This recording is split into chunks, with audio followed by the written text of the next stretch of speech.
He's pleased. Yeah. Yeah, I mean, it's just time, really. It takes time. How long has it been since your surgery now? Just over 7 weeks, I think. That's not a lot of time, huh? No, I mean, they keep telling me it was 2 big surgeries, wasn't just one. It was like 2. Really? So, yeah, I feel pretty good. Yeah. What did you have done, Freddie? Did you have a heart replacement? Well, I didn't have a new heart, no, but I did find one, which was quite surprising. 'Cause I've got so many women have told me I didn't have one. So, so that proved wrong for starters. They don't know you like we do, Freddie. No, it's amazing what they did, and I cut a vein about like 12 inches of vein out of my leg. Yeah. And I used that to patch my heart up. So they did I think it's like a double coronary artery bypass. Wow. But then they had to replace a worn out aortic valve. Yeah. And they gave me one. They took mine out, the old one, chucked it in the bin, I hope. And then they replaced it with some kindly donation from, I think it was a pig. It might have been a cow. So I have been snorting a lot when I laugh.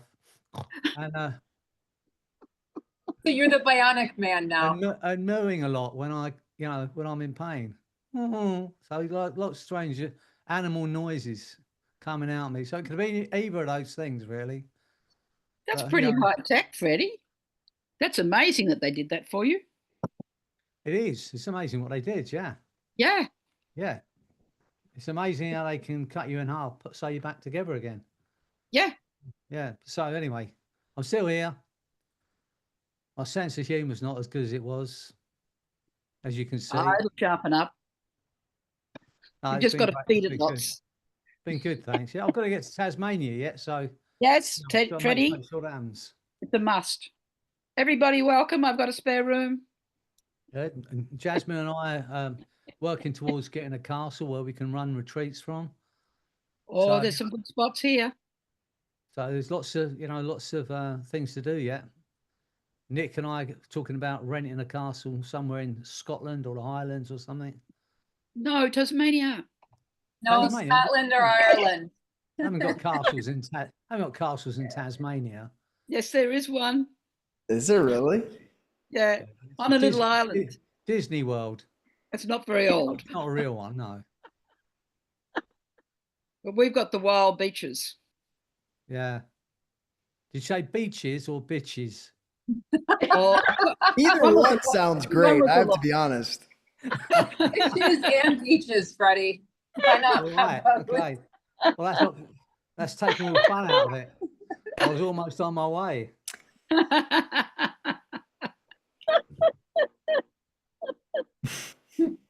Yeah. Years ago, Nicholas, I absolutely wanted to manifest an indoor swimming pool. And I did absolutely everything. And then I gave up, forgot about it. 10 years later, the roof bought a house. There's a big swimming pool there. Oh. I forgot to say heated. I thought you were going to say 10 years later, I bought a house with a bathtub in it. 10 years later, I bought a house and everybody said, don't you remember what you're trying to get? I forgot about that. This is good because this is why I do the amnesia on you guys sometimes, is so you just forget what you put into your subconscious mind. And then you don't have the attachment to it. There's not the neediness and the constant thinking about it. It's actually a great strategy. I thought you were going to say 10 years later, the roof leaked. Well, yeah. I forgot to put the caveats about the swimming pool. All right. So you've got to be very specific when you give out these, you manifest these things from the universe. It's true. Yeah. I manifested, I wanted to live in California and I ended up living in the fucking desert instead of San Diego. So you got to be careful. It was not what I wanted. Yeah, you got to be, specific about it. Otherwise you end up like you say. So, yeah. Anyway, devil's in the detail. Hi, Andrea. Got a few people still coming on. Hi, everyone. Good turnout tonight. I interpret abundance as a reflection of my abundance mindset. Is that Barbara? Barbara, what are you listening to over there? I Say am that. worthy of all the abundance I desire. Sorry, I've got something on. I thought I was muted. No, that's okay. We know what you're working on. Perfect. Perfect. Well, all right. That's a good segue. So I spent some time reflecting and writing the curriculum for abundance, and it's going to be 6 weeks, and I'm looking at starting it July 24th. So that's going to give me a little time to do the workbook, to get some audios pre-recorded. So you all are manifesting your desires of that course. But here's the thing. I was telling Nolene this before you got on. I don't think you're going to like it as much as you think. And the reason is not because it's not going to be really good, but because in every week, it's going to be really important to push your comfort zone. So as I'm writing this curriculum and I'm looking at it and I'm like, oh, like that's going to make people really uncomfortable. And then I look at the next week and I'm like, oh man, this is so good, but that's going to make some people really uncomfortable. And when I first started talking about this, I wasn't really anticipating that, but when I looked at it, I could see how essential it was. So, yeah, so I think I'm gonna make you guys sign like a contract, like a commitment contract that you're gonna like follow through with this. I just want everybody to commit. The other thing, yeah, so and make sure all of your payments are current and you stay a subscriber, because I'm going to sell this program to other people at full price and I'm going to close the subscription. So you guys have been in the whole time. You're going to have access to it. You're going to be a part of it, but I'm going to sell this to everyone else. So make sure your subscription's current. You're ready to go. I'm going to close that window, and I'm really excited about it. I've got some really, really unique things that I've never in ways I've never taught before. Everything in the program is things that I've used either on myself or others, and everything works. Like everything works really well. You just have to do it. And the whole point of this is to put everyone in this group on a totally different vibration. And so we're going to have to change some things in your house, some things in how you think, some things in how you judge things, some things in set some boundaries in certain areas.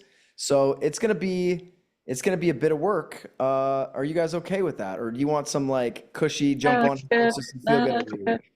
No, I'm okay with it. Yeah. Okay. What did you say about the subscription? I missed. Oh, As long as you're active, mhm. you're in. If you Okay. lapse, I'm closing off the subscription window. So make sure everything's up to date there. And you guys are getting a stupid good deal on it. So, and if you know anybody that benefit from it, let me know. Are there consequences for us if we don't follow through? Yeah, we're gonna reject you from our group. You're gonna have like the ultimate rejection. Like you're gonna feel this sense of being thrown out of the tribe into the wilderness, and your survival will be in question. So I that's suppose in my case, as a minister of the ministry of mind, it's like a defrocking, I suppose, isn't it? yeah. Public defrocking. Well, that's it. That's okay then. I'm gonna Excommunicated. hand back my dog collar. Yeah. Nick, I've been referring a lot of my clients to this, so hopefully they'll take me up on it. Good. I appreciate that. Yeah. Can I share with you something that happens this week? I had a client, and I didn't ask how they found me. They said, I found you because I asked Chat GPT for a hypnotherapist, the best hypnotherapist to resolve the problem I've got. And I gave them my name. Chat GPT gave the person my name. So how about that? So now I've got chat on my side.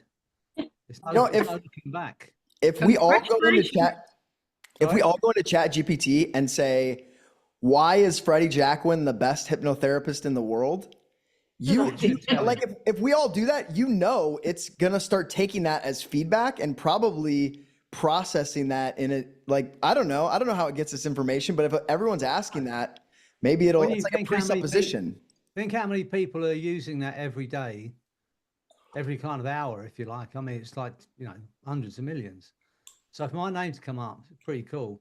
But I put a lot of that down to Jasmine, because Jasmine, she created my own chat GPT model, I call it. Is that what you call it? Or my avatar, if you like. She fed for, I don't know how many days was it you fed stuff into it, Jasmine, but she put all of my recordings through it, all of my videos through it, all of my books through it. So when I write something on chat GPT, it's my authentic voice. It's giving the answers with my authentic voice. It's absolutely amazing. So, and when that guy said to me yesterday, he said, "I found you." I mean, that's pretty cool. So yeah, That's really cool. that was a big put a smile on my face when that happened. But I say, yeah, and I put a lot of it down to the fact that Jasmine spent the time doing that for me. So I've got to thank her for that. That's the future. That's why everybody needs to put out stuff, because SEO and Google will, I mean, they're already gone. So because Google now uses AI to bring up suggestions. So the fight began to show up in ChatGPT now to be recommended. So that's why niching down is even more important. You want to show up for that. Awesome. Awesome. Well, today I want to do a quick exercise, since we were just talking about comfort zones, and it's really to prime you about the process of thinking about expanding your comfort zones to make the abundance process a little easier on everybody. So we're going to do that, and then that's not going to take very long. I'm going to hand it over to Freddy. I think he's got a process prepared for you, and we'll go from there. So before we start, here's what I just want a little feedback from all of you. So here's what I'm thinking for the structure of abundance: 6 weeks, nightly hypnosis audios. The calls are probably going to be closer to 90 minutes. There's going to be a WhatsApp support group that I want you guys to check in on every day. And then there's going to be a workbook with some short journaling exercises. And then every week there's going to be a few, like a simple assignment. I'm not going to say easy, but a simple assignment. So it's kind of a full, like the full spectrum of experience, hypnosis, identity change, changing your boundaries, reflecting on limiting beliefs. How does that sound, everybody? Everybody's in? Right. Sounds like you've done a lot of work in doing it. So thanks for doing it. Yeah. Well, I'm I want to create the best stuff for you guys and get your testimonials and, see your results. So that's my motivation. All right. So here's the 4-step process to expand your comfort zone. And I think most people, they want to have the confidence first, and then they make a commitment to go do the thing because they feel confident about it. Right? Does everyone know what I'm talking about? Have any of you experienced that, where you're like, Yeah.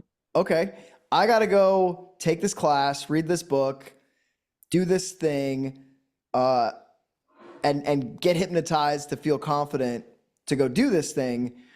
And people stay stuck in that loop because they're thinking backwards. Confidence is the last thing that you get. Like, that's the reward for doing the thing. So here's the order. And this is from a book from Dan Sullivan. He runs this entrepreneurs group called Strategic Coach.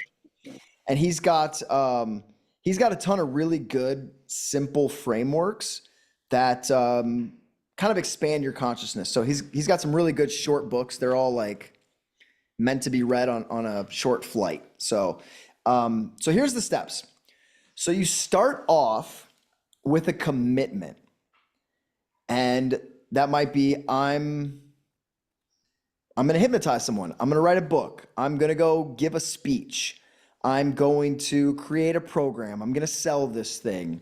Whatever it is, the commitment comes first. And once you commit and you take, and committing doesn't mean saying to yourself, oh, I'm going to do this. Committing means taking an action that puts you in momentum towards the thing with no ability to retreat. So when I'm telling all you guys, like, we're doing the abundance program, Like when I first started talking about it, I know I don't have all the pieces. I know I got to do all these things. I'm kind of like, it just takes energy. But when I tell you I'm doing it, as soon as I commit to you, I can't go back. Like I'm not going to go back on you guys because I've made that commitment. And as soon as I do that, the whole program almost like downloads into me. I can see myself delivering it. I know what I'm going to say. I know the frames I'm going to use. I know how I'm going to break. I know what limiting beliefs I'm going to break apart and how I'm going to, like, it just comes to me. But that only comes once you commit. Everyone on board? The next step, once you commit, is you have to develop the courage. So you say, like, I'm gonna sell this program. Now you have to have the courage to send emails to your list. You have to have the courage to cold call people, to message people in your DMs and be like, hey, do you want to do this program? I thought of you. You have to have the courage to get on a sales call and get rejected, right? Like you have to develop that courage by just pushing through and doing the thing, regardless of how you feel. When I committed to overcoming my fear of public speaking, I went to Toastmasters and I just signed up for speeches as often as I could. I committed, I felt anxious, I felt scared, and I knew I shouldn't, right? Like this is all subconscious. But when I kept showing up, I would just move through that. And every single time it got a little easier. Every time I would cold call somebody to see if they'd sell me their house with no money down and no payments and 0% interest, like I felt uneasy in my stomach to the point of wanting to throw up. And sometimes I would hang up on people because I had such a strong sense of like, oh my gosh, like, is this, I don't know. But as I kept doing it, then I got the courage. So I got the courage for action. And from that courage comes a capability, right? You develop a skill. You do hypnosis with people and it doesn't work. You do it with somebody else. You feel anxious about it. You're insecure about it and it doesn't work. You do it again and somebody goes, you know what? I feel way better. And you're like, wow. So that courage takes you to the capability. You learn what you're doing wrong. I don't care how often you read books or take classes or go to seminars. If you're not doing the thing, you're not going to learn it at a deep subconscious level. Like how many of you have ever experienced when like you'll learn something from someone and then you go do it and you learn it in a totally different way. And you learn things that person didn't teach you, right? Everyone knows what I'm talking about? So we commit, then we have the courage. We have to like develop that courage in ourselves to put ourselves out there. And from that comes a capability. And once you have the capability, guess what you get next? The confidence, right? Like the confidence comes after that. And I want you to take a moment and maybe write down, if you have a journal, all of the ways that this has shown up in your life. Where did you want to have something different in your life that made you uncomfortable? Maybe, again, like I've talked about, that excited and uncomfortable at the same time. And you committed to it, not sure how you were going to make it work, not feeling totally confident in it. You did it anyway, and you got the courage. And as you're developing this courage, the capability starts to come. And now that thing that made you so uneasy is now automatic and you do it effortlessly and you probably don't even think about it. Write down a few of those things in your life. I mean, as a baby, probably even walking, right? Like walking might seem scary, but you see other people walking, you commit to it, you're afraid to fall down, and you just keep going. And then you become so confident, you do it all day, and you don't even think about it. For me, public speaking, buying real estate with nothing down, hypnosis. I mean, there's so many things that you've done where you've expanded your comfort zone. Just get a good idea of that process. Everyone's got an example, yes? I mean, this is the process of growth. So now think of an area in your life where you don't have what you want. Maybe you don't have the business or the relationship. And think about where in this process, like, are you stuck in trying to get the confidence before you commit to it? Have you even committed? Have you committed and not taken the action yet?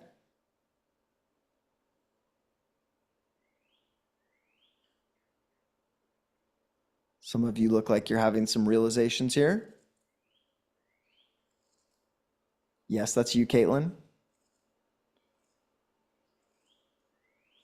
Nick, is there a way of, when we commit, it's so easy to slip back, isn't it? You think, well, I'm fully committed, then something happens and you don't do that. Is there a way that kind of burns all your bridges so you can't go back? I was just thinking as you were talking about, when you were talking about this, I was thinking that I saw a video of this free climber. Now, I don't know where they climb. It's on some major cliff. It's anyway, but this woman there was a overhang she had to kind of swing out on. So, there's nothing, she's hundreds of feet up, and she was getting more and more tired, and her foothold was going. You can't climb back down from there. You're fully committed. She hadn't got ropes or anything like that. She's a free climber. And that's that, if you think about our business in that way, once you commit to climbing that wall, you've got to climb it, or you're dead. So I'm just wondering if there's a way that, because I'm imagining all of us at times just say, I'm fully committed to this, and then something happens, just gets in the way of it. So I'm wondering if there's something that some kind of trick you do, or some kind of mindset you get into that allows you to, there's no way back once you're committed. There's a few ways to do it. It depends on the situation. A lot of times, our status and reputation with our peers is on a subconscious level more important than almost anything. So if you say to your peer group, like, hey, I'm doing this thing, and maybe you sell tickets to it, or you put out posts, it's really hard it's really uncomfortable to go back on that, right? Like, we want to make it more uncomfortable to go backwards than to go forwards. Sometimes, and this is a great way to help sell people on an expensive course, is sometimes you got to take out your credit card or write a check with the last of your funds to buy the course or do the thing that makes the commitment real. And I know that's uncomfortable sometimes, but there's nothing that forces you to figure things out like investing in that thing that leaves you in a spot that feels uncomfortable or vulnerable, because then you've laid it on the line. You have to perform. But I think, when you get into, I guess when an opportunity comes and you say yes, you commit to it, you hire a coach, you join a peer group, and I think when you invest money and you make a commitment to your peers, I think that's probably the best way. Yeah, I know, at the JHA, in our kind of, what do we call it? Award ceremony the last day. As part of that, we pair people up and just talk about making a commitment to doing something in the next 3 months. So everybody has an accountability partner, someone who's going to check in with them and say, how are you doing with that? And I think maybe, I don't know if you thought about that, or whether anyone here would want to do it, but it might be that if everyone's up for it, we just randomly put in 2 people in a breakout room. Each of them have to say, this is what my goal is. This is the time frame, and I'd like you to hold me accountable. That's the plan for the abundance program. At least I really like that. Yeah. Sorry. Okay. Yeah. Great minds think alike. Yeah. Well, the problem with sometimes our peers doing it is it's almost sometimes an unsaid agreement where they let us slide if we let them slide, and then the whole thing slips a little bit. But if I did this, if I said, listen, I'm going to give you guys the abundance program at your current rate, but I need you to wire me $5,000, and every week when your assignments are completed, I will wire you $1,000 back until you get all your money back. That's no risk for you, right? Like if you think about it, I can feel some of you going, ooh, like, I don't like that idea, right? But if I do that, what are the odds when I say you got to go up to somebody when you're buying your coffee or you're buying your groceries and you have to ask them for a discount and you have to negotiate with them just to push you out of your comfort zone? When I say like that's the assignment, what are the odds that you're going to do that if there's $1,000 on the line? What are the odds you're going to do that if I just say, okay, go do that and have fun, right? Like, it's a different level. One is going to force your growth because of it's more painful and uncomfortable not to do it. Silence in the room. Yeah. And I've got another one, which I usually do around my birthday, which really hurts and stops procrastination. You kind of, if you're a really fit person, and then generally you think how old you will get, and then you calculate the difference of the years by 365, and then you kind of have the amount of days left that when everything goes well. And this is such a shocker just to see that number, and you will never let any day go to waste because of that, because it's just a limited number. We know there will be an end. And I'm below 20,000 now. I'm like, this can't be it. Like, I don't, like, 20,000 seems way too little. So you make every day count way more, and you're more humble. What about like, my only objection is, what about that for people who aren't aging, like who've stopped aging? Like you. Yeah, like me. Does that still work? I mean, even if you don't age, right, time still passes. So, I guess. And the other thing was that I was at a Ukrainian refugee place yesterday because of my work, and it just puts it in a whole different perspective. Like, if you go out of your mind and really go back into the real world, where there's single mothers, where like people just left everything they had, it makes it such a different thing. Or just go in the neighborhood and help a retired woman cross the street or whatever. It just like gets you out of this, oh, I need to do this, or should I phrase it like that? It becomes such a different experience that they're actually like real world problems than sending an email and obsessing over it the whole day. Yeah. Yeah, that's great. That's definitely a perspective shift, is being in environments of poverty and desperation kind of puts life in perspective for sure. And the other thing is just your peer group. Like, if your peer group's successful and you show up and they're like, oh, how's your project going? You're like, oh, I haven't been working on it. You're going to feel more uncomfortable around those people than if you just had done the uncomfortable thing and created the program or made the sale or taken the action. So it's really like, unfortunately, it's comfort. And you're going to do the thing that is the most comfortable. So if you create an option where going backwards or staying the same is really uncomfortable, and the thing going forward, moving you towards what you want, is just sort of uncomfortable, you're always going to go that route. Always. That's why it's important to have a peer group that's above you. Absolutely. So you want to have like actually a peer group of your own. You want to have one that's above you. Like, in the Tony Robbins group, I made contact to the actually ticket tier above me, because I know that these are the people where I want to be at. So it makes sense to push for that. And actually, usually I thought, oh, they don't want to help me, but they know what it was like to be there. So just everybody who's below you will try to bring you down, but no one who's above you will forget what it was like to start. So true. That's so true. We'll have some exercises expanding your peer group in the abundance program too. Okay, so recap: commitment. You commit to that thing, clear vision, and then it takes courage, right? Like, this is where you have to get momentum. You got to keep pushing. And then the capability develops from repetition. And only then do you really get that confidence. So if you don't have confidence in an area, there's nothing wrong with you. It's that you haven't moved through the phases of needing courage to develop the capability. Does this resonate with anyone? Anyone have any examples they want to share in their life?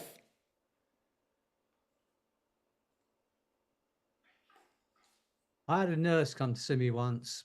She'd failed her nursing exam twice. And she said it's because she lacked confidence. And could I hypnotize her so she was confident? And I said, yeah, I can. I said, but before I hypnotize you to get the confidence, are you competent? Are you a competent nurse? I said, because I might get you 2 or 3 weeks down the road. If, you know, give you the confidence, go and pass your exams. But if you're not competent, you know, oh, she said, I am competent. So I did the work with her. But, you know, it's okay having the confidence, like you say. And if you haven't got the capability, then it's of no consequence, really. You can act confident, can't you? You know, that's easy to do. You can pretend to be confident. They say you can pretend to be anything and then become it. And I think confidence is one of those things that kind of work in that way. But commitment, courage, you know, gives you that capability, allows you to get the capability, and then the confidence comes afterwards. And confidence is a magic power, really, because people recognize that. Well, especially when you're selling something. If you're confident in what you're selling or what you believe in what you're selling, then the other person's going to pick that up. And it works the other way as well. You know, when it comes to sales situations, people can smell desperation on you. You know, if you have to make that sale, if you feel you have to do it to pay your mortgage or get through the next week, people get that as well. So yeah, I mean, it's a good formula to get to, and I'm looking forward to how you're going to get us there. Me too. I'm going to get the courage to do it. I think what you just said, though, about commitment, having a clear vision, that's the most important thing. Does everybody know exactly what they want? If you could not fail at it, what would you be doing? What would you be doing 6 weeks from now if you couldn't fail? And I think that's a good way of looking at it. Then you can commit to that. I might be wrong. I agree. Yes, Sarah. Okay, so I've heard 2 different schools of thought on manifesting. One of them is be very specific in what you want to bring in. And the other one is the complete opposite, be very broad and vague. And then, like you've had us do, just detach from the outcome. Just totally forget about it, go forward with your life, and then boom, it happens. But I don't know, like, which one is the better route? Should you be very specific, like down to the dollar amount? Or if you're trying to manifest a person, like, this is what I want them, you know, all these traits and attributes? Or is it more just soulmate, X amount of money, that sort of thing? My take on this, and I'm sure everyone's got different opinions, and we could probably spend a couple weeks talking about just this, but I look at principles of the universe when I'm thinking about this. And I think there's really 2 aspects, and it's mind and energy. And that's like the mind or mental is the masculine, and the energy is the subconscious and the feminine. And the mind's job is to get very, very clear on the outcome and to implant that or impregnate that into the feminine subconscious quantum field, and to completely let go of how it develops. So I've really only had success with that complete clarity. And if you think about a leader, like if I'm in front of you guys and I'm like, look, we're building this business and we're all going in this direction of success, you're gonna be like, okay, what does that mean? But if I'm like, we're gonna hypnotize 1 million people in the next 5 years, and here's how we're gonna do it. Well, even skip here's how we're gonna do it. But even if I'm like, that's our mission, or is to raise $1 million or $5 million or whatever it is, that's a clear idea that your mind can concretize into reality by giving it modalities. Like we can picture 5 million, we can't really picture success. We can imagine holding, a clear goal, or imagine hearing it. When it's vague, it generates vague outcomes. That's my thought. I can see that now, because the minute you made it concrete, I was able to visualize it. I was able to go there and actually see it. Or something better, don't leave that out, because your conscious mind can only come up with one version, but it can be way better. Yes. So $5 million or more, or something better, whatever. So leave that open. Absolutely. Can I just ask you on, just thinking about the example I said about free climbing, where you've got this incredible mountain you're going to climb without ropes. Looking at the formula here, you could be committed to doing it. I'm committed to climbing that mountain, get to the top. But you might even have the courage if you're mad enough. You might be one of those people who's just fearless. I'm just going to climb that mountain without any ropes.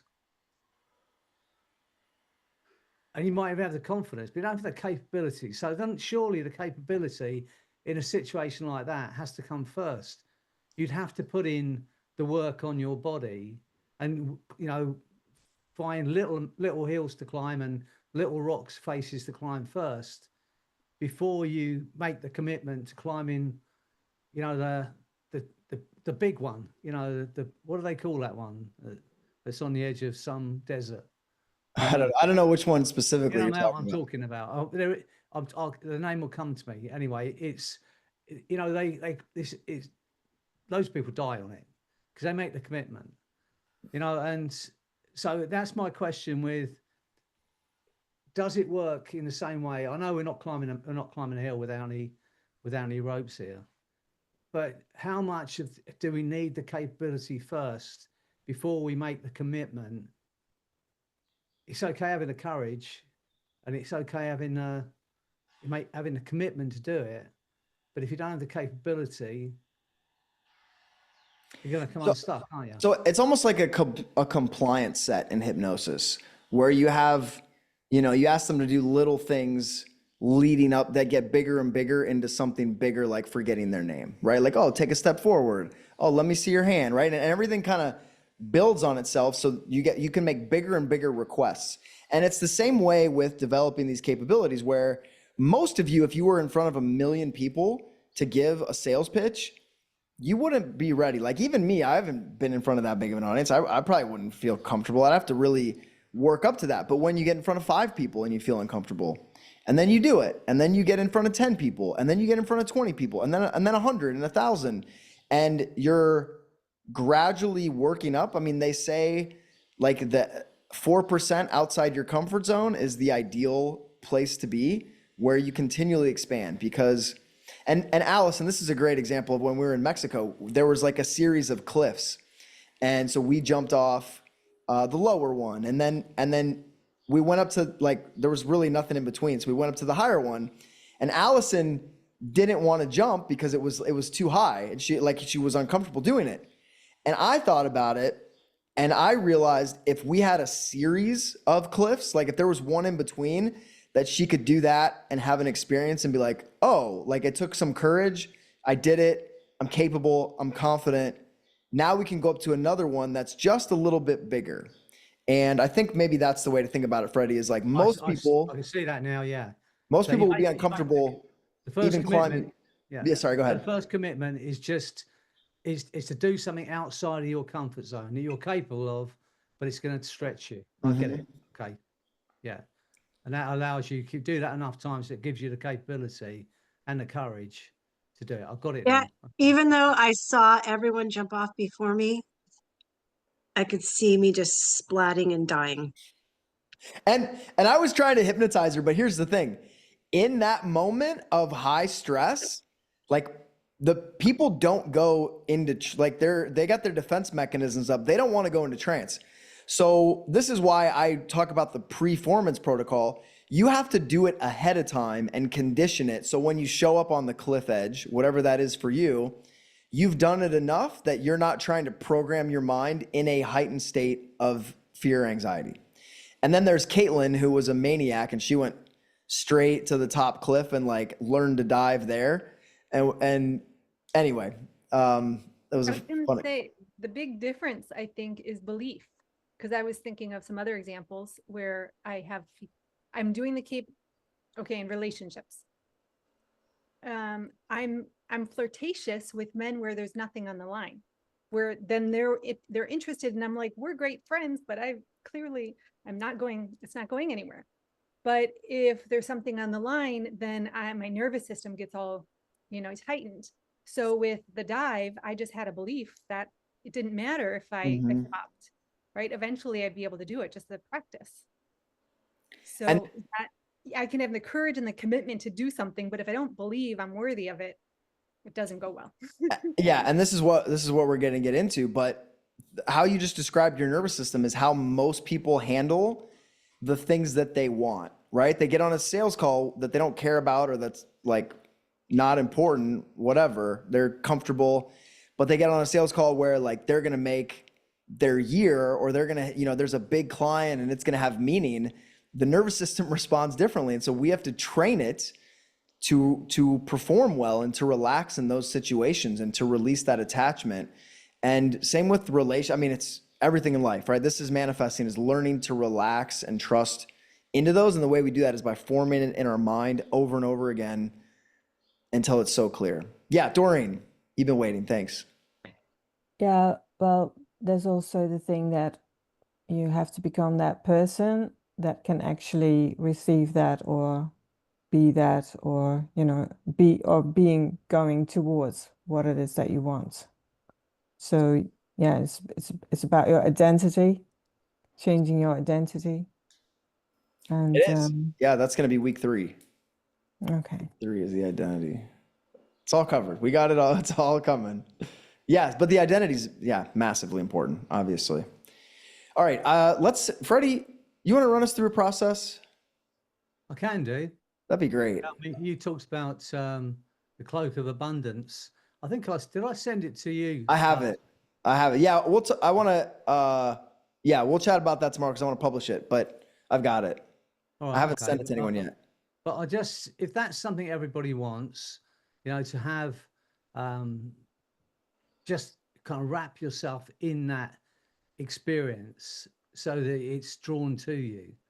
So you find yourself just doing the things you need to do to create abundance in your life, whatever that might be. And we kind of talk about abundance. It's always like on a monetary terms, but it might just be happiness. It might just be confidence. It might be a feeling of love. It might be any of those things. It's not always about, more and more money when we talk about abundance. So it will be different for everybody, but I want you to let go of any limitations you might have, think, well, I'd love that, but it's never going to happen for me. I want to feel that way, but it's not going to happen for me. And I'm going to take you into that space. I'm going to fit you with this power cloak of abundance, which also is made of Teflon, so rejection bounces off it. And so you'll be able to, do the things you need to do, say the things you need to say to create that life that you absolutely want. And then when Nick runs us through these 6 weeks of creating that life you want, you'll be prepared for it and ready for it. But it starts with knowing what you want. So I want you, when I'm taking you into hypnosis at the moment, think about what you'd really want. If you could, as I said earlier, if you couldn't fail at it, what would you be doing? 3 months from now, 6 months from now, what would make you happy? What would, and I want that to be the bottom line, really. What would make you really happy? How would you be? What would you be doing that's different now? If in to create that happiness in your life, because it doesn't matter to me. It's great to have money. It's great to have looks. It's great to be fit, but none of that is of any consequence if you're not ultimately happy. So think about what it is that would make you happy, and then think, what's the first thing I need to do to make that happen? and do that.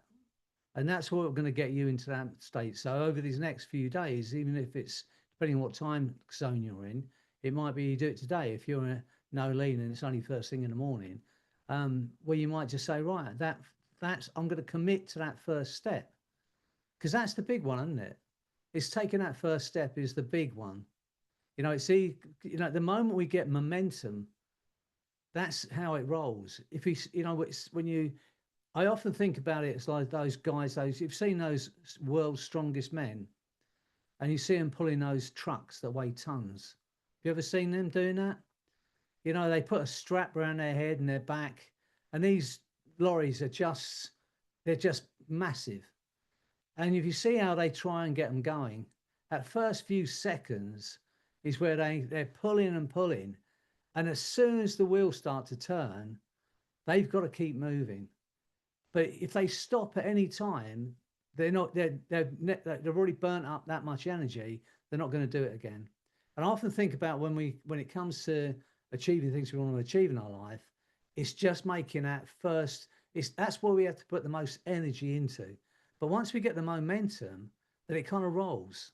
And as long as we keep going, it's going to keep moving. It's going to keep moving faster. So I want you to think about the first step. What is the first thing you need to do? And it might be the hardest thing you need to do. And that's first step might be where you need to really dig deep and forget about any pain you might experience and just say, I'm committed to taking that first step. And as Nick said, it might be calling somebody. It might be doing a video. I don't know, but you'll know what it is that you're avoiding doing that will give you that first turn those wheels to start off with and give you that momentum. So I want you to think about it as I'm taking you into hypnosis. I'm going to take you into a profound state of hypnosis this evening. And when we're in it, I'm going to fit you with this power cloak of abundance. So you find it has like a magnetic effect. It's going to draw to you what it is that you want in your life. I think it was a dispenser. I'm sure it was him. I read, it wasn't him that was saying it, but someone else was saying it. So when you're living in a moment, which most of us don't do, we'll be living in the past or the future. But when we're living in a moment with an open heart, I know what that feels like now, by the way. When you're living in a moment with an open heart, quite literally, you increase the magnetic energy around you. And I think that's what charisma is. I think that's what confidence is. So I want you just to think in that way, and you'll find that things will change. Things will change for you. Like like Nick was saying, it's amazing when something happens, and I've been in a different mindset for the last few weeks. And then this guy turns up and said that ChatGPT has referred him to me, and so things happen when you open your mind to this, to happening. So that's where I'm going to take you, get you into the perfect state for when Nick starts his process with you next week. You already got those wheels turning slightly. You already got that momentum going. So you're ready for when Nick lets the handbrake off and you're just running down a road with a 2-ton truck behind you and it's effortless. All right, ready? Okay. Darlene's getting ready. Yeah, good. All right. Make sure you're comfortable. Make sure you're in a safe place. And when you're ready to do this, just take a breath in. Hold it for a moment. And as you breathe out, just allow your eyes to close. Only as quickly as you're ready to increase that magnetic energy around you, it's going to draw the things you want in your life. Because with the eyes closed, you can begin to imagine what it is that will make you happy, or truly happy. What you need to make you happy. And let go of any limitations. And as you listen to my voice, just for a moment, focus on your body. If you can sense any tension anywhere, let it go. Just let it go. That's right. I'm going to say some words and I want you just to repeat these words and aim them at yourself. And even if at first you don't experience it, I want you to continue to repeat these words to yourself, because in a moment you will experience it. My mind and body are completely calm and relaxed. My mind and body are completely calm and relaxed. My right arm is heavy, relaxed, and disappearing from my thoughts. My right arm is heavy, relaxed, and disappearing from my thoughts. My right arm is heavy, relaxed, and disappearing from my thoughts. My mind and body are completely calm and relaxed. My left arm is heavy, relaxed, and disappearing from my thoughts. My left arm is heavy, relaxed, and disappearing from my thoughts. My left arm is heavy, relaxed, and disappearing from my thoughts. My mind and body are completely calm and relaxed. My right leg is heavy, relaxed, and disappearing from my thoughts. My right leg is heavy, relaxed, and disappearing from my thoughts. My right leg is heavy, relaxed, disappearing from my thoughts. My mind and body are completely calm and relaxed. My left leg is heavy, relaxed, and disappearing from my thoughts. My left leg is heavy, relaxed, and disappearing from my thoughts. My left leg is heavy, relaxed, and disappearing from my thoughts.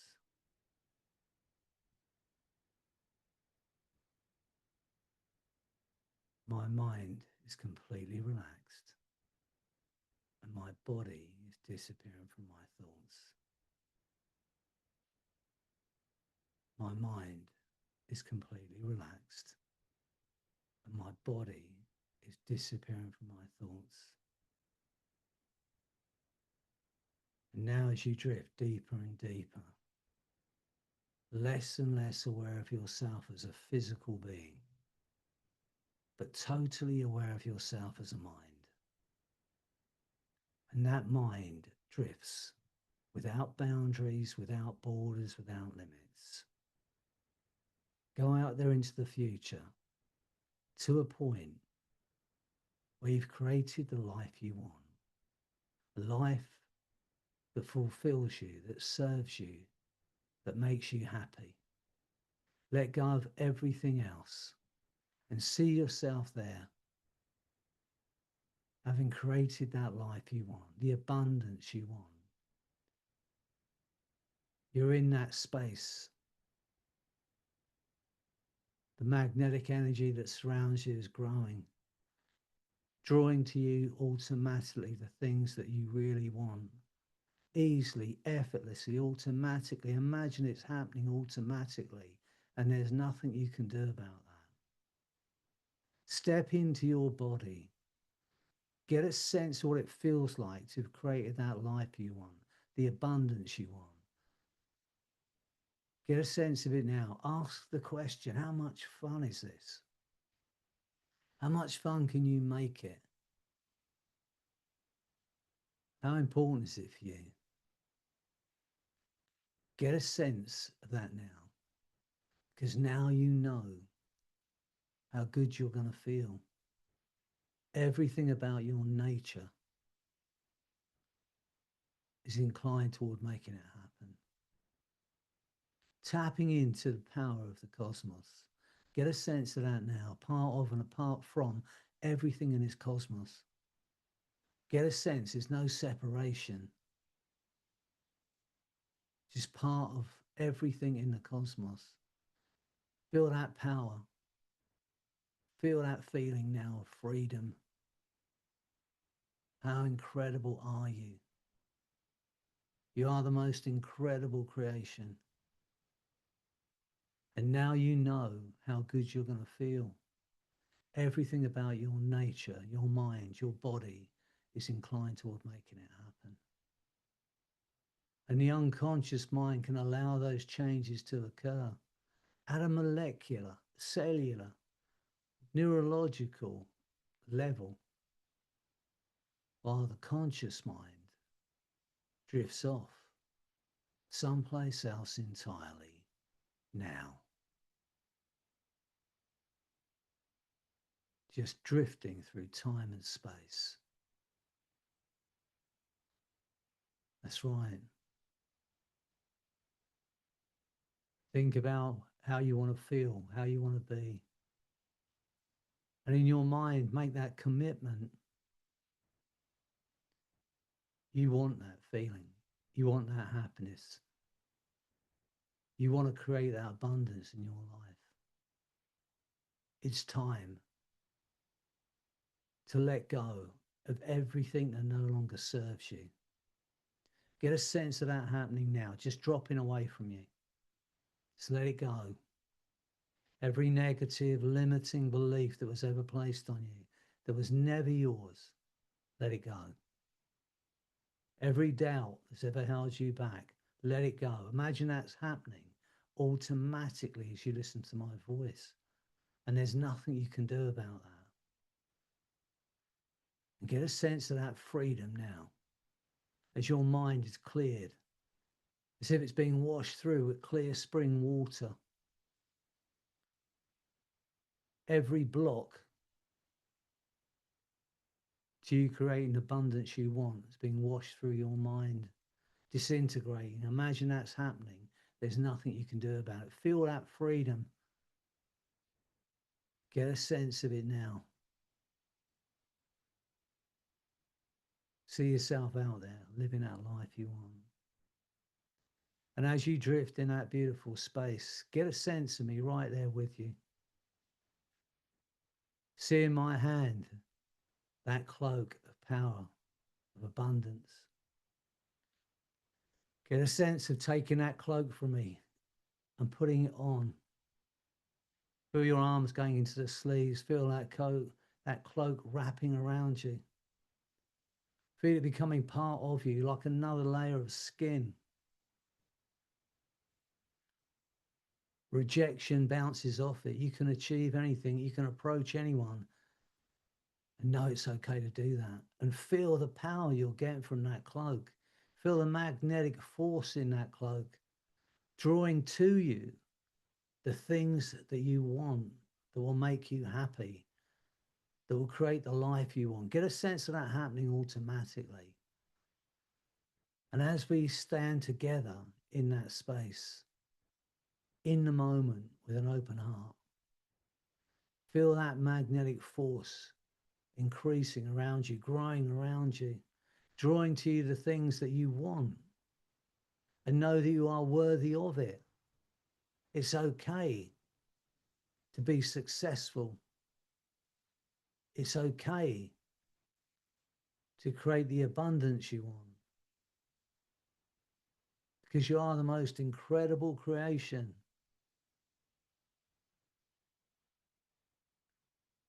A part of and apart from everything in this cosmos. There is no separation. Get a sense of that now. All the power, all the energy in the cosmos, and you're part of it. Get a sense of that now. Feel it flowing through your body. Feel your heart expanding with that feeling now. Feel that magnetic energy increasing around you. I don't know, it would be a minute from now, an hour from now, when you suddenly realize that things have changed and things that had seemed hard to do no longer have any power over you. Things that had seemed difficult no longer have any power over you. Because now you're in the moment and nothing else matters. A realization you already had the ability. And now that every limitation's gone, every negative thought has gone from your mind, of course you can do it. Of course you can create that life. You have all the resources, all the strength, all the inner intelligence and natural intelligence to create that life. And now all you need to do is allow yourself to do it in the right way for you. Commit to what you truly want that will make you happy. Develop the courage that's needed because you are fearless. No matter what happens, you can attempt anything because you have this group. And everyone in this group wants you to do well. Everyone wants you to be successful. Everyone wants you to be happy. And no matter what happens or doesn't happen, this connection in this group, this friendship, this love, is not going to change. Get a sense of that community, that connection now. Feel into it. And understanding you are love and you are loved and you are loving. Get a sense of that now. The essence that you're now in is pure energy, pure intelligence, light and love. That is who you are. And anything that's not that was placed on you. It was never yours in the first place. Get a sense of that now. Feel that cloak wrapping around you. Rejection bounces off it. Of course, you can approach the people you need to approach to create the abundance you need. Do it fearlessly. Feel that magnetic energy in that cloak drawing to you. Imagine that's happening and there's nothing you can do about that. I don't know, it'll be a minute from now or an hour from now, maybe tomorrow, when you suddenly realize that things have changed. Things are happening. Get a sense of it now. Go over with your unconscious often as you need to know that you can and you will create that abundance that you truly want. Making that commitment now to the life that will really serve you, make you happy. Developing the courage. Get a sense of that happening. Feel your body already feeling into that feeling of courage and belief, fearlessness. Knowing you're part of this group, no matter what happens in your life. Nothing changes in this group. Our feelings for each other do not change. Get a sense of the strength that gives us. Wanting the best for everyone, knowing everyone wants the best for you. Creating the capability to create the abundance you want. And through creating that capabilities, you have the confidence to be everything you want to be. Get a sense of that now. Imagine those things are happening already And there's nothing you can do about that. And go with your unconscious often as you need to know you can, you will. Create that life you truly want. Because in a moment, I'm going to count to 10. Every suggestion I've given you, your mind and body will act upon. On 8, your eyes will open. You'll feel a feeling of freedom. You'll see things differently, experience life differently. You'll actually experience that magnetic energy growing around you, drawing to you what you truly want. And on 10, that feeling of freedom, of courage, is going to grow stronger day by day. You have all the resources, all the natural intelligence, strength, and the resources to create that life. And now you know what you want. And now you know how good you're going to feel when you get there. There's not a force on this planet that can keep you from creating the abundance you want. Imagine that is happening, and there is nothing you can do about that. So get ready as I count to 10. On 8, your eyes will open. You'll see things differently, experience life differently. And on 10, that feeling of courage that will create the capabilities, that commitment to being everything you want to be, that will enable you to have the confidence to live in the moment with an open heart and increase that energy around you. Get ready. 1, being absolutely wonderful. 2, to create that life and the abundance you want and do it fearlessly. 3, a feeling of freedom from every limitation that ever held you back. Imagine that's happened and there's nothing you can do about it. 4, feel the force of that magnetic energy growing around you, drawing to you the abundance you want. Get a sense of that happening. 5, feeling incredibly alive, more alive than you felt maybe ever. You are the most incredible creation. 6, 7, 8, eyes opening, feeling absolutely wonderful. 9, 10.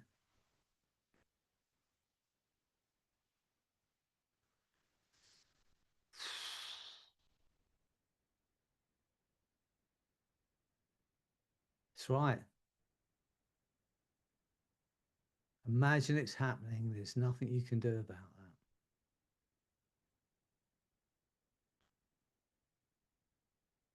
You okay there, Doreen?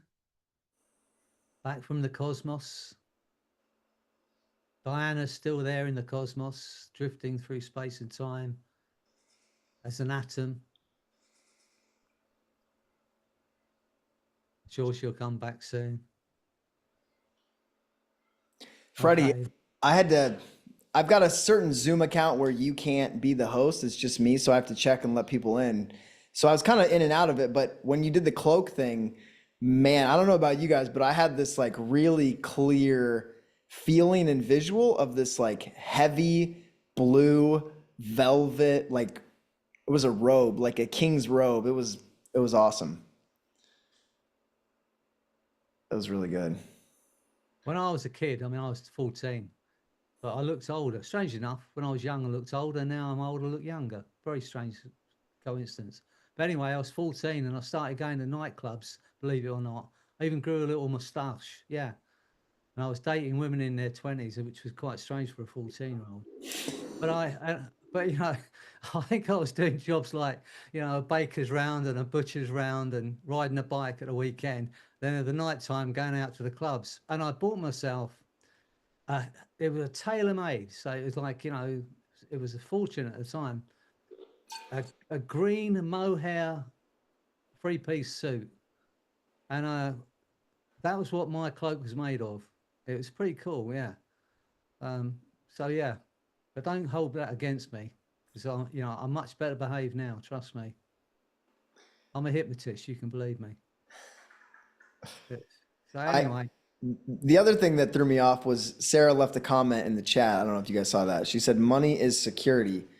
And my conscious, while you were hypnotizing me, my subconscious mind was there, but my conscious mind like literally came up with like 8 different reframes to shed that belief.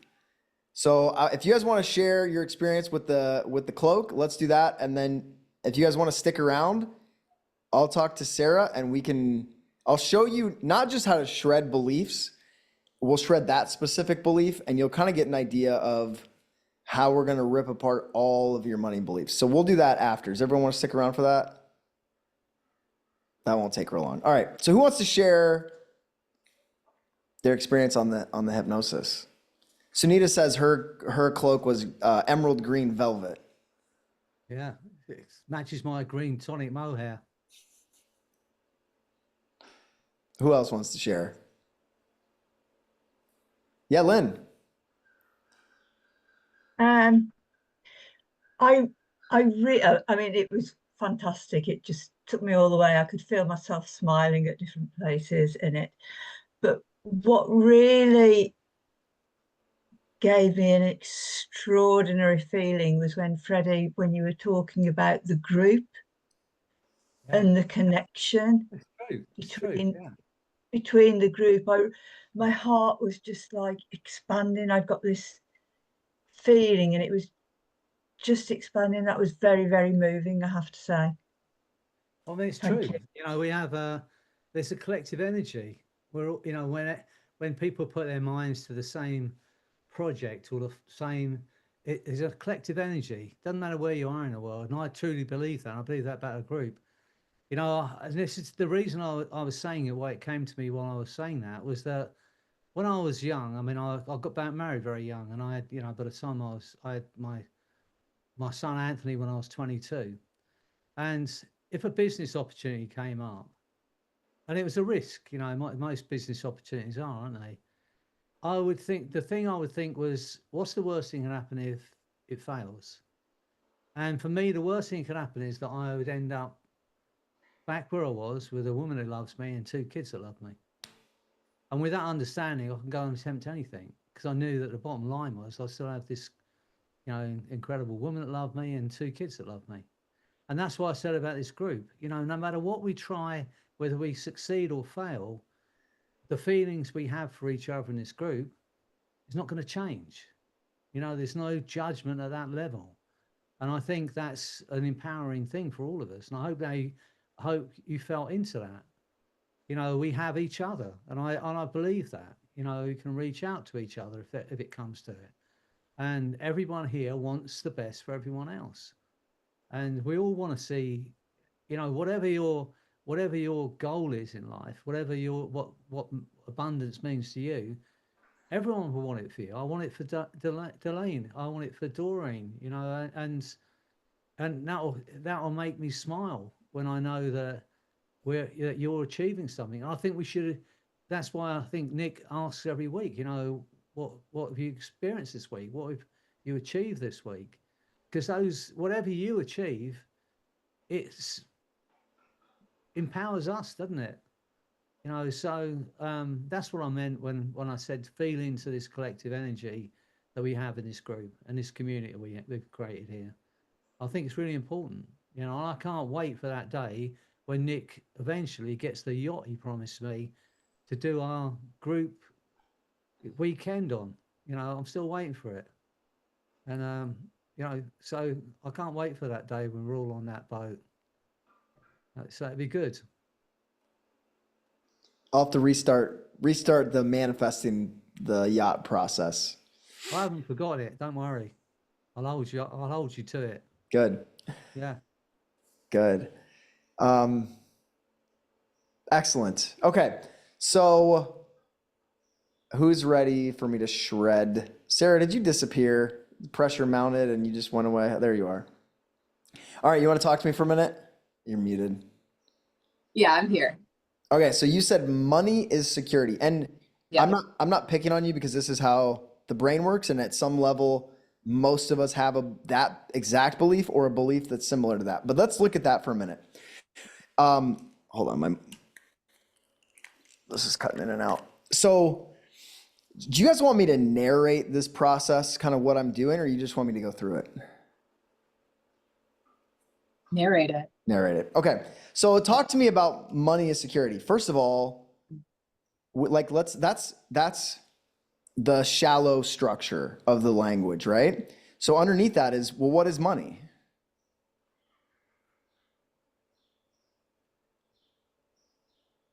Good question. So how do we know money is security if we don't even have like a definition off the top of our head for what is money? And the first thing that came to mind was necessity, but that doesn't even feel right. So I don't know. So that belief's already, like, if we don't have a definition for that word, that belief's already shredding. So most of us would probably be like, oh, it's dollars or euros or whatever our currency is. Like, that's what we think of.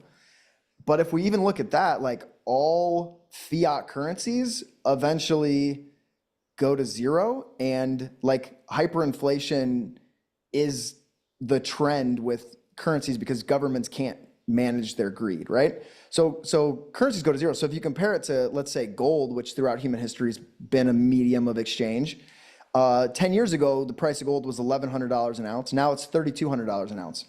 So if we say our currency is security, but you compare it to gold, well, it's not necessarily security, is it? Gold, I mean, maybe to some extent, like that seems to be a little bit more secure, but I don't think when I say money, any of you are picturing that. So then let's look at security. What is security? Feeling safe. Feeling safe. So that's a feeling. How do you, and everyone's going to have a different answer to this, but how do you know when you're allowed to feel safe?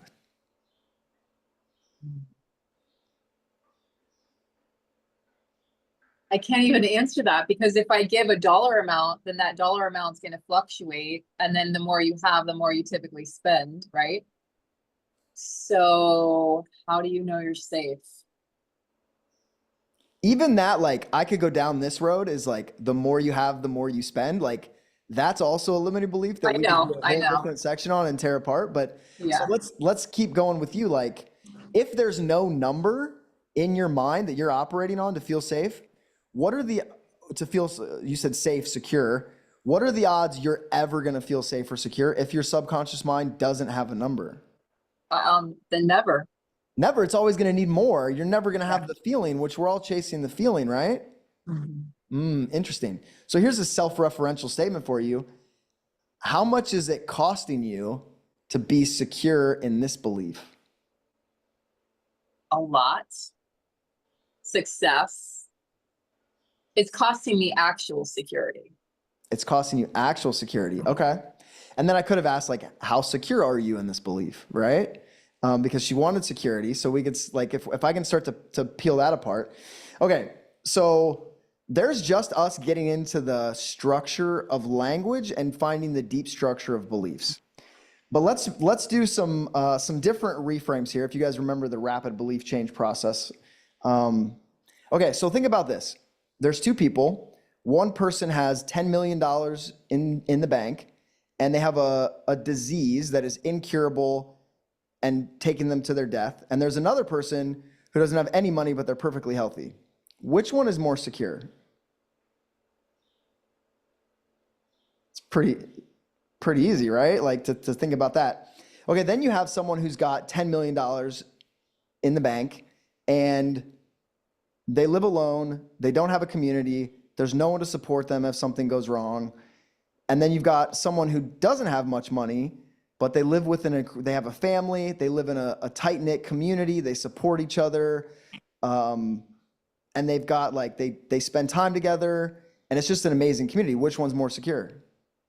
The one with no money. The one with no money. The one that has the support. All right, now you have two people and they're both in the Alaska wilderness by themselves and separated. One's got $10 million cash in the bank, and the other one has everything they need to survive. They've got food, they've got things to start a fire, they've got water. Which one's more secure? The one with the water, fire. Yep, absolutely. The one with those supplies, right? Yes. And then think about this. And I'm just like shaking up and breaking apart that belief. I'm not necessarily saying that's the trade-off we're going to make, but but these are just counter examples. So then think about if you're in a dark alley and you have a bag of cash with $10 million in it, and there's people with bad intentions in front of you, are you more secure or are you less secure of having the money? Way less secure. Probably less, right? And then the what I put in the comments was, would you rather have $10 million in the bank, or would you rather have a skill that could earn you $10 million a year? Skill. For most of us, that's a pretty easy answer, right? And then I've got one more. There's two people, and Freddie, when you were doing the hypnosis process, like I was just like, these ideas were coming to me, so I had to write them down. There's two people. One that is confident, really confident, self-assured. They don't have much or any cash or money. And then there's another person who's got millions of dollars, but they're filled with doubt and insecurity, and they don't take much action. They're afraid to take any risks. They're afraid of what people think. Which one's more secure? Which one would you rather be? The first guy. Yeah. So let's just look at that. Like, these are how we can pull apart beliefs, right? Like, I'm not saying money's good or bad, or you should trade money for these things. But first of all, we gotta know how we define money. We got to know how we define security. What are the rules that your subconscious mind uses to allow you to feel that way? And if you don't have if the answer's more money, like what's going to make you feel secure? And the answer's more money. Guess what? When you get more money, the answer's still going to be more money. So you're never going to have the feeling that you're chasing.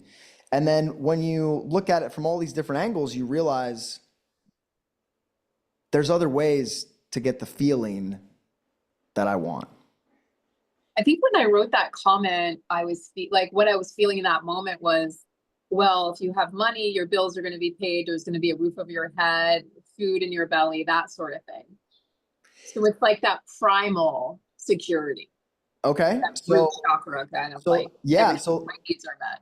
So then your definition of security is roof over your head, food in your belly, like some of those basic things, right? Mm-hmm. Okay. So now at least we know if we've got our basic needs met, we can feel secure. How many of you have your basic needs met and you still don't feel secure about your money, right? Because you're not just thinking about like, oh, right now, like there's a roof over my head. You're thinking like, what happens if in a month I can't pay for my bills and there's a roof over my head? So you're not even living in the present moment, right? Yeah, that's so true. Or what happens if something breaks and then something happens medically, or like, oh, there's all this stuff, right? That then makes you, then suddenly you're secured and then insecure in a heartbeat. So yeah, I guess this is the tricks that the mind plays. And as I'm having these conversations with people, and a lot of them are going like, oh yeah, I seem to generate money and I get momentum, and then I stop and I go backwards. And then like that, and Sarah, I think this is maybe your story a little bit. And I generate money and then I go backwards, and I go through this cycle. And maybe the root of that, I mean, some of that's just the natural process of energy flowing, right? And our expansion and releasing things. But some of that's because we have what I call double-mindedness. So we think about the things we want, we imagine, we start manifesting them. And then there's in our mind at the same time, the pictures of the opposite thing. We're picturing, what if there's an unexpected expense? What if somebody gets sick? What if the world ends? What if the tsunami comes? Like all this shit. So we've got these two things that we're being pulled in two different directions, and are like, we don't get the momentum because we've got two ideas in our mind at the same time. And so when you can focus in only the direction of what you want, that's what I call faith, is just that heightened state of focus where what you focus on stabilizes into your energy field, and that's what you start attracting. And then the how just sort of sorts itself out. Like the people show up, the ideas come, but you got to really that's what this 6 weeks is conditioning your mind into one idea.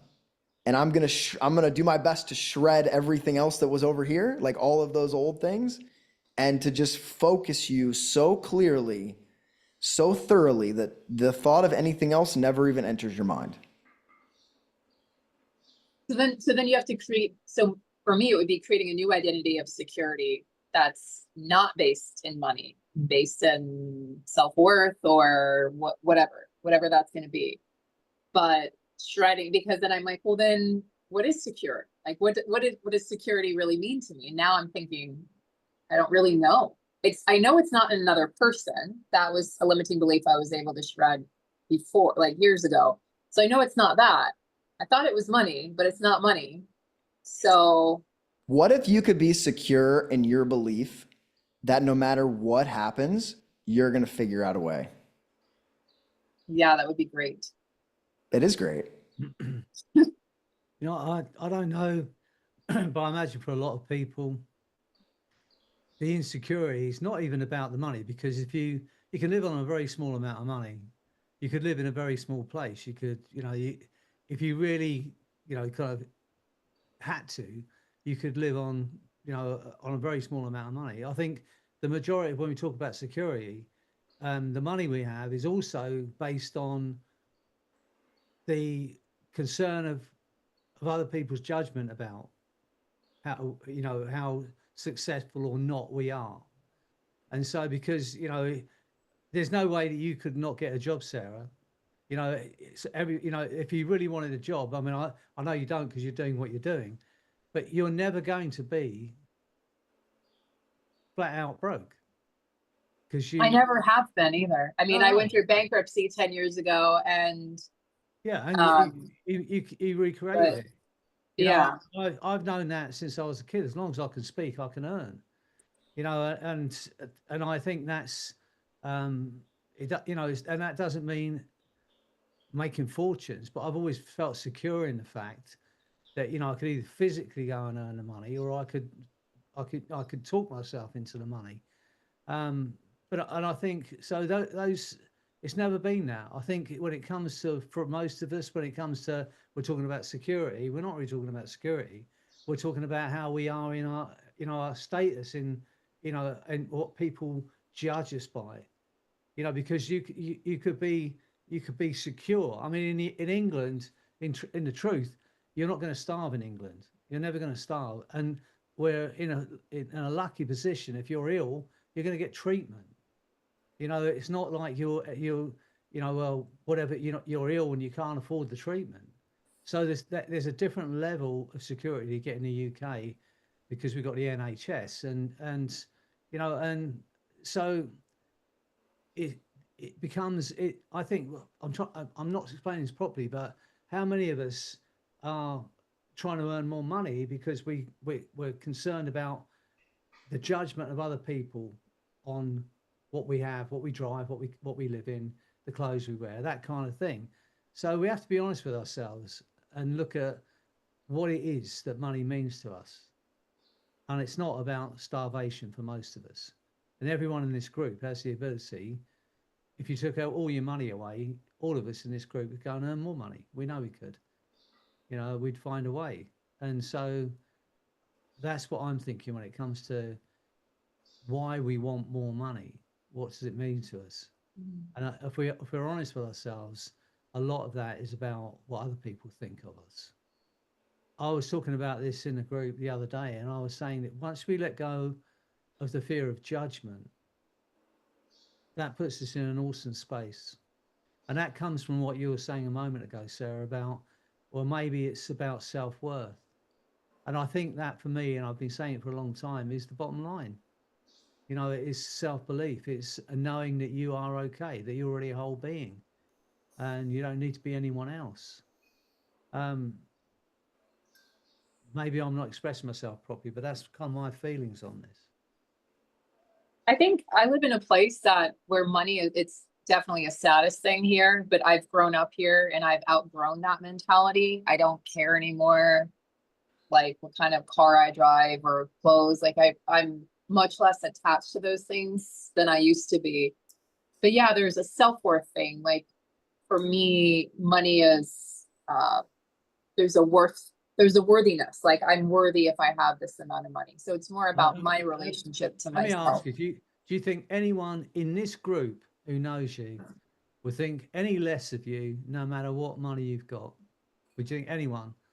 You know, none of us would. So, you know, let's, for me, I don't need 100 people liking me. I have always thought if you've got 3 people that love you or care about you, whether you've got $2 or whether you've got $2 million, then you're already rich. You're already, you know, you're already successful. And I think when we get to that point, and we all have it in this group, you know, I care about you, Nick cares about you.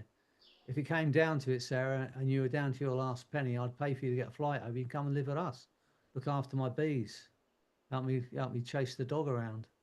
You know, so you're never going to be flat out broke with no money because, you know, not as long as I'm breathing anyway. And so, you know, I think it's just about levels of what money means to us. But it's for me, I think it starts with knowing your worth. That's what I try and get all my clients to understand. Their true value that goes beyond the car they drive, the clothes they wear, the house they live in. You know, that's where it starts. That doesn't stop you from thinking, yeah, I'd love to earn more money. I'd love to have more money. I'd love to have, you know, a better house or a better car or whatever it is. But it starts from that position of, I know I am. I know I'm a good enough person. And then you can do those other things where then your security, your belief about yourself is not dependent on how much money we earn or how much money we have. I love that. Yeah. Can hear the birds in your backyard, Freddie, somewhere. I think that might be mine. Oh, it's really cool. Either that or I hear it too. I don't know. Well, it's been beautiful seeing all of you. And Freddie, I had an idea for next week, and I was thinking about doing it this week, is should we do a call on amnesia? Only if I can remember. I feel like we're going to get to next week call and be like, what, we had something planned, and I just You have to remind me. really can't remember what it was. But I had this, yeah, a couple Doreen's not feeling that. She's I always, I would have liked to have remembered what my cloak was like and stuff, but it's like, where is it? It's like, well, you know what? I was gonna explain that to you, but we might as well just wait till next week because we'll just talk about amnesia and practice some amnesia in a good constructive way, and play with that a little bit. Does that sound fun? Well, you know, I think it's a nice thing to do. Just forget about everything that doesn't serve you. Forget about everything that's ever hurt you, and just let that go. You know, have amnesia for it. There's no point, is there? Just let it go. Let all that stuff go. Forget about it. Forget about it. Forget about it. It's really fun to have somebody forget their name, and then to go, well, you know, like if you can forget something that's so like at the core of how you think about yourself, what else could you forget? Like, could you forget to be anxious? Could you forget to feel insecure? I don't even know. Freddie, you might say that too. But if you can get someone to forget their name, they will have a belief that they can just forget to feel those things, and then you can really help people. So I say that at the end of every session. And I'll say it's easy to forget. Put our keys down, forget where we put them. It's easy to forget. I don't mean a minute from now, an hour from now, maybe 20 years from now, when you suddenly realize you've been thinking about something else entirely, and every irrational fear disappeared right here, right now. The thought of a cigarette disappears right here, right now. The need to snack and comfort eat disappeared right here, right now. So just give people amnesia for it. You know, that's the way to go. I did a stage show once, and I got this guy to forget his name, and then I told him that his true name was John Camel Humper, and he came from a long line of camel humpers, and he was really proud of his name. So he was telling everybody how that his name was like John Camel Humper. He comes from a long line of camel humpers, and he was really proud of that name. So anyway, you can give people strange suggestions. Don't laugh, Dorian, it's not funny. But anyway. I've used the amnesia to help clients forget about their ex, and one of them moved on, and I told you guys last week, she's like, I'm dating somebody new, completely, just totally, completely over the ex, no attachment whatsoever. Yeah. Yeah, exactly. Yeah. I've done the same. Yeah. Mostly to help them forget about me, but that's a whole other. No, I'm Sometimes kidding. it's All right. not- Well, if we remember, we'll talk about that next week, and I'll get the replay posted. I saw a few of you wanted to listen to this, and if any of you are listening to the replay, because I've talked to a few people in the last few days who don't really show up, but they always listen to the replay. Just want to give a shout out to you for listening to the replay, and yeah, we'll look forward to seeing you next week. Okay. Great to see you all. Great to see you. Did you have a good birthday, Freddie? Oh Thank yeah, happy you. birthday, as well. Freddie. Oh, yeah, thanks. Oh, Yeah, that's good. yeah. Wear those cloaks of abundance with pride. And now you've got them on, you can't remove them, unfortunately. So that's just the way it is. You're just gonna have to accept the power of them. All right, I'll see you all next week. Thank you. Bye.